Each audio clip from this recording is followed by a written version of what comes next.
Hello guys, here is first look at Tesla new service history feature. Tesla has begun adding the ability for service technician, both Tesla and third party, to log repair history in their vehicles. This new feature is part of Tesla update number 2024.38.2 that also include other features such as reduce sentry mode power uses and track mode powertrain inductions, which we talked about earlier. Tracks all the maintenance a vehicle has received. Tesla technicians are prompted to use correction code generated from app which define the repair and then provide an optional timestamp for the repair being completed.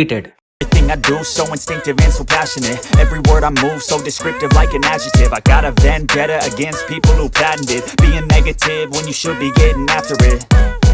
I got facts over tracks, this and that. Spitting slow, spitting fast, I could roast, I could gas. Think I'm okay at last, but I don't know if that can erase all the past. And the pettiness, a reflection of the emptiness. Hilarious, you think you're worth my time, you're delirious. Mysterious, because you hide behind a fake exterior. Inferior, you know I'll always be a bit superior. Get off of me, this ain't no humble brag. I want you to hear words, you can say them back. I want you to feel